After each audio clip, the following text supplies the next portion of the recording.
Umekuwa ukijiuliza je, ni sala zipi au ibada zipi nizisali katika Juma Kuu? Sasa tutakwambia zifuatazo ni sala na ibada muhimu katika kipindi cha Juma Kuu. 1. Soma neno la Mungu, Biblia, hasa masimulizi ya mateso ya Yesu, yale yanayopatikana katika vitabu vyote vya Injili, yaani Mathayo, Marko, Luka na Yohane. 2. Ibada ya njia ya msalaba. Hii ni ibada muhimu sana kusali na kufanya tafakari ya vituo 14 vya mateso ya Yesu. Ibada hii unaweza ukaifanya binafsi, lakini muhimu zaidi usikose ile Ijumaa Kuu ambayo kwa ndani zaidi tunafanya tafakari hiyo. 3.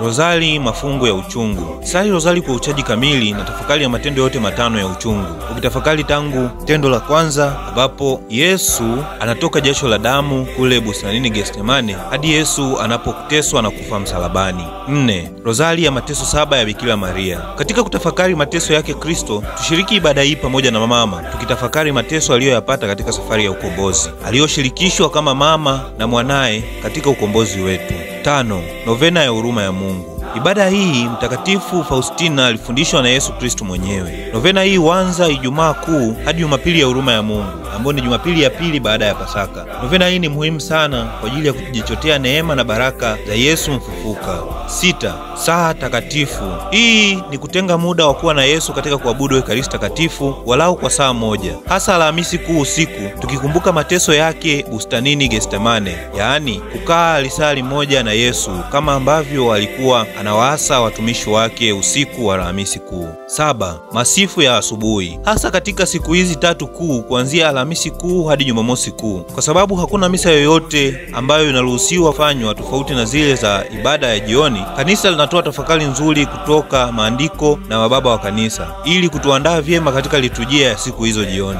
8.